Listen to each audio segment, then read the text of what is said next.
ধানক্ষেতে ফুটে উঠেছে জাতীয় স্মৃতিসৌধের নকশা। এক স্কুল শিক্ষকের এই ব্যতিক্রমী উদ্যোগ দেখতে ভিড় করছেন অনেক মানুষ। সবুজ ধানক্ষেতের মাঝেই যেন জীবন্ত হয়ে উঠেছে স্বাধীনতার প্রতীক জাতীয় স্মৃতিসৌধ। চলতি বোরো মৌসুমে নিজস্ব প্রায় 17 বিঘা জমিতে বিভিন্ন জাতের ধান চাষ করেছেন জাফর সাদিক। কুড়িগ্রামের উলিপুরের বাসিন্দা জাফর সাদিক পেশায় একজন সহকারী শিক্ষক। তিনি চলতি বোরো মৌসুমে নিজের জমিতে ব্রিদান 113 এর বেগুনি রঙের ধানের চারা ব্যবহার করে জাতীয় স্মৃতিসৌধের আকৃতি ফুটিয়ে তুলেছেন। পেশাগতভাবে আমি একজন চাকরিজীবী, পাশাপাশি কৃষিকাজটা করা হচ্ছে আমার নেশা। তো এই কৃষিকাজ করতে গিয়ে প্রতি বছর আমাকে এই ধান চাষাবাদ করতে হয়। এই চাষাবাদ করতে গিয়ে আমার এই ধানের ক্ষেতে ব্যতিক্রমধর্মী কিছু করার আমার প্রচেষ্টা থাকে। স্বাধীনতাকে, এই বীরত্বগাথা ইতিহাসকে স্মরণ রাখার জন্য এই গ্রামীণ পরিবেশে এই ব্যস্ততম পথ দিয়ে অনেক পথযাত্রী এবং সাধারণ মানুষ তারা যেন এই দৃশ্যটা দেখে দেশের প্রতি ভালোবাসা, দেশের প্রতি মমত্ববোধ এবং তাদের ভ্রাতৃত্ববোধ দেশের প্রতি যেন জাগ্রত হয়, সেজন্য এই কাজটি করা।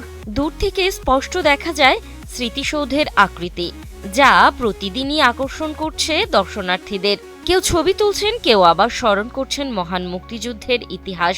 এক্সট্রিম মশার কয়েল প্ল্যান্ট ফাইবার দিয়ে তৈরি, ডেঙ্গু, চিকুনগুনিয়া বাহি সহ যে কোনো মশার বিরুদ্ধে দেয় এক্সট্রিম সুরক্ষা। স্মৃতিসৌধের আদলে একটা আর্ট দেখতে পাই, এটা আসলে খুবই ভালো লাগে। আমি আশা করি মাস্টার শিটের পক্ষ থেকে এই রকম আর্ট প্রতি বছরে হবে এবং মাস্টার শিটের ধান বীজ এবং অন্যান্য বীজ খুবই উৎকৃষ্ট মানের।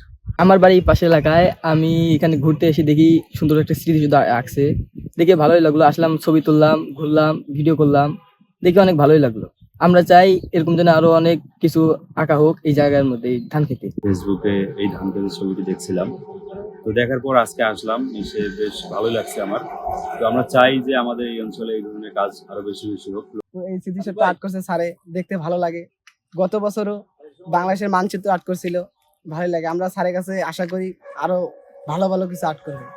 এটাই প্রথম নয়, এর আগেও ধানক্ষেতে জাতীয় পতাকা, জাতীয় ফুল ও বাংলাদেশের মানচিত্রের নকশা তৈরি করে প্রশংসা কুড়িয়েছেন এই শিক্ষক। ধানক্ষেতে শিল্প আর দেশপ্রেমের এই ব্যতিক্রমী উদ্যোগ একজন স্কুল শিক্ষকের ধানক্ষেতে শিল্প আর দেশপ্রেমের এই ব্যতিক্রমী উদ্যোগকে সাধুবাদ জানিয়েছেন স্থানীয় কৃষি কর্মকর্তা। এছাড়াও কৃষি অফিসের পক্ষ থেকে সর্বদা সব ধরনের সহায়তার কথাও জানান তিনি। বিগত সময়ে সে বাংলাদেশের মানচিত্র, তারপর বাংলাদেশের পতাকা সে ধানের জমিতে এটা উপস্থাপন করেছিল।